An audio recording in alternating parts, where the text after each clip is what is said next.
If you have invested in a residential property in Singapore that has reached its lifespan, you are actually incurring interest in something that doesn't grow anymore. This is detrimental to your portfolio, especially if you are leveraging on a loan, and you definitely want to avoid such a purchase. Hey everyone, it's KS here. In this mini-series, I'll be sharing with you how do you actually calculate the lifespan of a residential property so that you can maximize your property investment. Get your notes ready and enjoy. Today's masterclass is focusing on how investing in urban transformation can give you an unfair advantage. Okay, so what does this paragraph even means? Am I right? So to some of you must be thinking, what is this? So let me break it down in a very simple metaphor for you.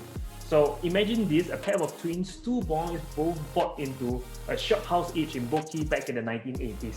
The younger brother decided to sell his shophouse when the waters in the canal were still dirty and smells of sewage, whereas the elder brother actually held on and only sold his unit when the waters were clean, fishes can be spotted in it, and even the merchants are docking in their ships as well. So just make a guess, which brother, the one that sold when the waters were clean, or the one that sold when the waters were dirty, make a higher profit for their sale price. All right. So some of you might be saying, obviously clean, correct? Okay. Right. So the simple illustration actually shows that exiting at the right time is very crucial to maximize our investment. The thing here is that many people focus on selecting the right one only. Okay. So now before I begin, let me share a quick backstory about myself and why am I even doing this masterclass, especially so where I will not be selling you anything right at the end. All right. So this is me right after serving the nation. I entered the real estate industry in year 2010. Okay. And back then, right, being a realtor is very, very labor intensive. Where you gotta do roadshow, etc. Okay. It's a far cry from what it is today. And of course, in just within a short 3 years, I managed to achieve overall top achiever for financial year 2012 to 2013 and was featured on Straits Times as well. This then leads me to my next career path where I was able to spearhead numerous new home sales, working very, very closely with developers, okay? And also training agents and invited as a keynote speaker to speak at numerous consumer seminars, all right? So the top right one is what I just done recently on the 28th of May. And this is what you'll be learning today as well, okay? So though I was able to gain so much insights and was able to apply this investment principle for my own property growth, I realized there's a void between me as a speaker and the consumer out there, all right? So the purpose of this masterclass is to create awareness to property buyers and investors and to close up this gap. From my past experiences, can I see how many homeowners or investors engage as agents, even actually is by way of word of mouth, right? Correct? Or even sometimes leave it to chance or by reference or luck, okay? So to illustrate this, right, can I ask how many of you has ever arranged for a property viewing previously because you were attracted to either a property's location, price tag, or even its aesthetic? So, and it's through this notion that you happen to meet an agent, okay? If the agent is a really, really good salesman and his knife is really sharp, okay, you end up buying the property. To this agent, his job is to attain the highest possible selling price for his owner. Even if you may be stretching your finances, it may not be the best interest to guide you, okay? So most of us has been buying our most expensive purchases wrongly, okay? And so rather than matching you to the marketplace, I want to show you in the next 90 minutes how can we get the marketplace to match your investment horizon. So let's grab a pen and paper and let's begin right now. So kicking off, topic number one, successful transformation, the mind of an urban planner. So how many of you remember or could recall this is how Marina Bay looks like back in 1987? Okay, so this is Marina South. It was basically a place, if you could remember, maybe you go there, fly kites, you know, play bowling, or even eat that $10 steamboat, right? If I'm not wrong, it's $10, okay? Or even play football over there, okay? And this is how it looks like back in 1987, when it was first reclaimed, of course. And it's actually true, a 1991 concept plan that the government, or if not the master planners, has actually earmarked this area as a key strategic area that will set its envision of Singapore for the next 20 to 30 years. Basically, a tropical city of excellence. So I would imagine that Marina Barrage or Marina Bay was actually part of the plan back then in 1987 already. Okay. And it's true that 23 years of so-called transformation, we see that that is how Marina Bay looks like right now. It's one of the leading financial centers in Singapore, transforming 360 hectares of land. Okay, and this is Marina Bay, how it looks like back then. The very first launch that we have in this precinct after it was first reclaimed, we had this launch called The Sail. It's a double 9 leasehold development that was completed in year 08. All right, and its historical PSF was so low at only 700 plus PSF, and size for this is 1787 square foot, and it was launched back in 04. All right, a lot of people must be saying, hey, how come it's cheaper than some of the ECs today? I mean, in fact, all the ECs today, correct? ECs are going about 1,000 to 1,200 in today's market. Okay, and how is that possible? Because if you look back then, its land cost was only $381 per square foot per plot ratio, and it was won by a consortium of developers by Keppel Land, Chong Kong, and also Hong Kong Land. And its median per square foot was going about 900 plus per square foot only. And how many of you wish you had born back then, right? Okay, so just like me. And look at the master plan back then in 03, and this is how it looks like surrounding the Marina Bay precinct. Okay, you look at the site over there, there's a lot of white site and beige color site. White site means that you can build hotel, grade A offices, and integrated development. That's what it means. Okay, and if you have beige color site, it means that you can build full-fledged residential development. But after the approval and announcement of this happening in April 2005, we saw that there is actually approval of an integrated resort over here, and that changes the entire landscape and then use plan in the master plan in year 08. And master plan changes every 5 years. So with that in mind, we see that the entire precinct then changed into white site. There's no more full-fledged residential development anymore.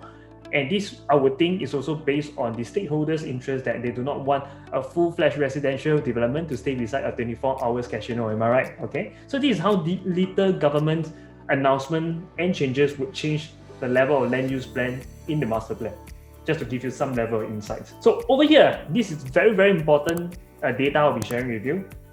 Do pay extra attention over here, all right? So I'm just going to go through these once. So what we saw here is Marina, The Sail and Marina basically launched at $900 per square foot on a medium price basis back in 04. We then have the IR that are announced in year 05. Shortly after, we see massive subsale happening. Right after the announcement of the IR that's been approved, we see that price actually shoot up as high as 30% just over a short period of maybe less than a year. All right. And next up, what we saw one reference key completed in August 06, and then the second launch called the Marina Bay Residences that launched at $2,000 per square foot in December 06.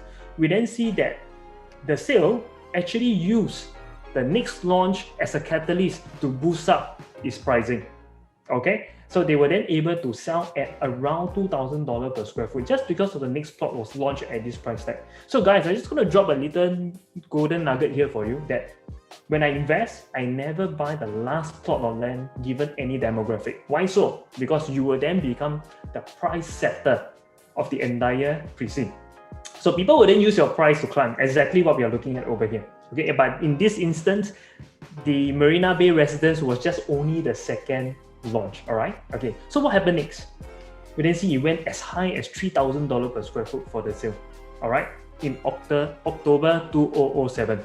But this was short-lived because shortly after we hit the GFC, global financial crisis, and prices shoot down as low as $1,004 per square foot. So this is also the time where we heard about this famous line called the margin call.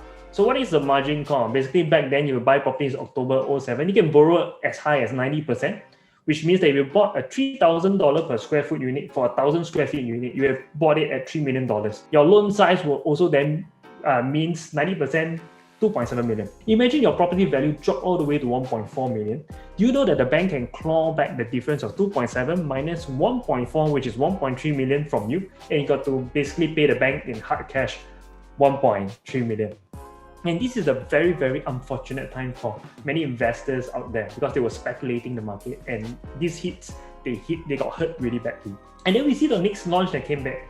The third launch is called Marina Bay Suites. So this third launch actually helped The Sail to rebound back to 2003 to 2005 per square foot in year January 2010 because of the fact that the third launch actually launched at 2003 to 2005. All right. So you see how the next launch actually helped to rebound The Sail. And then we have Marina Bay Sands completed and open to the public in April 10. And then the sub-sale of Marina Bay residences going as high as $3,000 per square foot. You see, the higher goes higher, right? Okay. And then we have Marina Bay Financial Center opening to the public in November 10. And then finally, the remaining units by Marina Bay Suites, the developer were actually raising its price tag, selling as high as $3,200 per square foot. Okay. And then shortly after in year 14, how come there's this launch called Marina One and it was able to go at a 2002 to 2003 per square foot? Okay, guys, just to share with you, Marina One is actually a joint venture between Khazanah, Malaysia, and of course Singapore Temasek to basically invest together in exchange of the railway train station track from Tanjung Pagar connecting all the way to, of course, Malaysia itself. All right, and with this in mind, just to share with you, the land has zero cost. Okay, so it's just a price tag that between Malaysia and Singapore, they decided that this is the price that they want to sell given this exchange. Okay, so with that in mind, this was going about 2002 to 2003 per square foot, and they also decided that they're only going to launch one tower only. Marina One actually has two towers. One is called Tower 21, one is called Tower 23. So they say that, hey, all the investors, if you are coming in today, you want to buy something, tell you what, I got some good news for you. What's the good news? I'm going to launch Tower 21 at 2002 to 2003 per square foot only. And the next tower, which is Tower 23, I will only launch during TOP. So, and how much I'm going to launch that? I'm going to launch it at 2005 at least.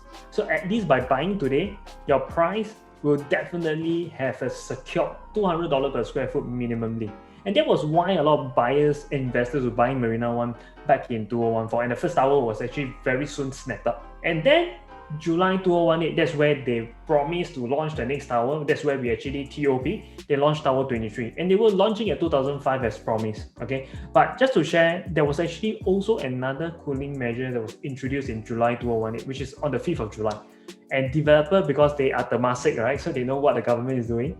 They actually launched this Marina One just one day before. And in fact, in the afternoon, around 5-6 p.m., we received the news that the very next day, we will get additional stamp duties being in place to the market. You will purchase the property very next day. And this is how it's supposed to boost Marina One Tower 23 sales as well. But sad to say, we did not really move a lot of units. In fact, on the day itself, we moved less than 50 units. And then in October 2019, the developer said enough is enough because they really held on for a year of TOP. The units has been vacant and it's vacant possession, but nobody's really buying it. So they say that, hey, look, we're going to introduce this new scheme called the deferred payment scheme. Okay, so how come this developer can actually introduce this thing, right? The deferred payment scheme. Just to share with you, for any product that you buy under building under construction, that means you buy off plan, you basically can't control the sales and purchase agreement, so-called clauses. Okay, basically the clauses governed by this government body called the Controller of Housing Act. All right, but after you have fulfilled the TOP plus 1 year, your loan is actually fully disbursed. That means a 75 progressive percentage payment is already fully disbursed, and that's where you can actually come up with private treaty agreement. It's considered resale already. So in this instance, because in October 2019, Marina One has actually fulfilled the full disbursement period. They then say that, hey, look, in terms of private treaty, I'm going to let buyers to buy first. We're just putting a deposit of 5 to 10%, and then there will not be any installment to be paid. So installment will be basically command or incur only on the 13th month onwards after you purchase the unit. You can move in for the first 12 months with interest, with no loan or mortgages running. And that was what they were doing to move the units. Okay, so if you were buying that scheme, you will be paying around 2,500 per square foot. But if you don't buy that scheme, they give you a so-called a better price point to enter. And that is where they were selling about 2,001 to 2,003 per square foot. In fact, rolling back to the very first tower that people had bought in 2014. All right. So, and then there is also another group of buyers that say that, hey, how come the sale so cheap now? $1,780 per square foot only. Is it undervalued? I think it's undervalued. I want to buy. Okay. Can I then share with you that this property actually reached its 15-year shelf life already? That's why it starts to drop. And people who have bought in, taking a full 30 years loan if they are young, they actually are incurring interest on something that doesn't grow anymore. Okay, so by this metaphor I'm sharing with you, I'll be running through with you some case study later on how it looks like for people who have entered and thinking that this is undervalued property. Over here, what we see buying the last plot of land looks like. So this is actually an editorial done by Stack Home. So you guys will know Stack Home if you like data and also analysis, all right? So independent analysis of 123 homes by Stack Homes, and this article was written on the March 21st, 2020. So over here, they talk about how 123 new launches from year 2010 has performed since then until 2020. And Marina Bay Suites happen to be at the top over here for the wrong reason. They're here for the biggest loser, all right? And if you look at the PSF, if you enter in year 2010 and you held on to 2019, actually you make a loss of 33%, selling at about 1,746 per square foot, which is exactly what I showed you just now. Okay, so buying the last plot of land over here, which is Marina Bay Suites, right, shows that basically you are the price setter and your price actually went down after that. So don't buy the last plot of land, all right? So over here, we see people losing 33%. So next thing, lifespan of a residential property, maximizing your investment, all right? So over here, we talk about the sale at Marina, where we learned that the very first sub-sale took place in December 2005, okay? And then the first sub-sale were going at about $1,200 to $1,300 per square foot. And when we reached its 14-year mark from the first sub-sale, okay, PSF in 2019 was going at about 2,000 to 2,003 per square foot, okay? And when it hit its 15-year mark, which is in year 2020, okay, you can see from here, prices actually went as low as 1,007 or even 1,008 per square foot, dropping about $200 to $500 per square foot just because they hit the 15-year shelf life. Okay, and this is not just the only example. Let's look at the next example here called the Icon at Gopeng Street, which is also at the downtown core, okay, District 2. So over here itself, we see that the massive sub-sale all happens in year 05. Okay, so in 05 itself, that's where we actually see prices going about $700 to $800 per square foot. And then, if you move forward, the 14-year mark, which is in year 2019, prices were at around 1,006 to 1,008.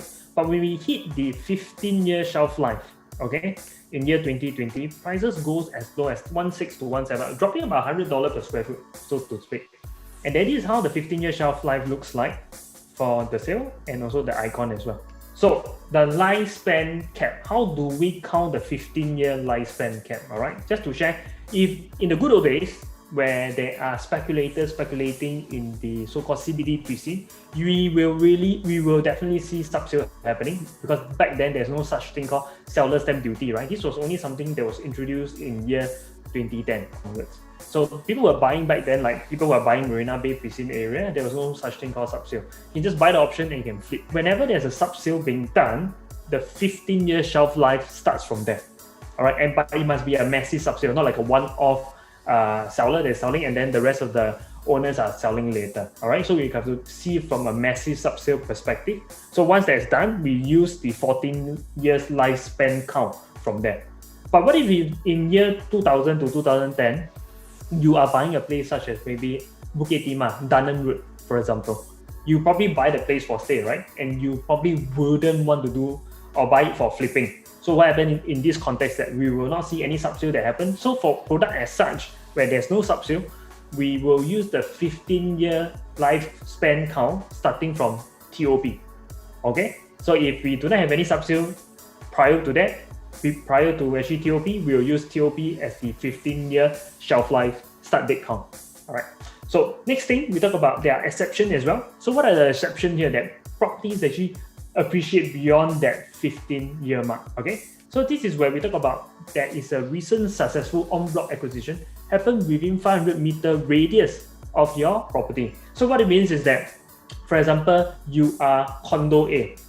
Condo B, which is just within 500-meter radius of your development, basically received an en-bloc approval and a developer actually bought down the entire development. So the collective sale is being done.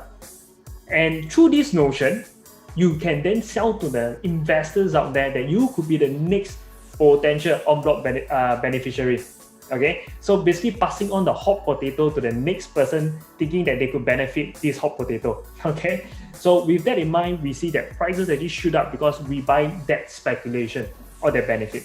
So a very simple example here, we are talking about this date here called 1st of December 2017.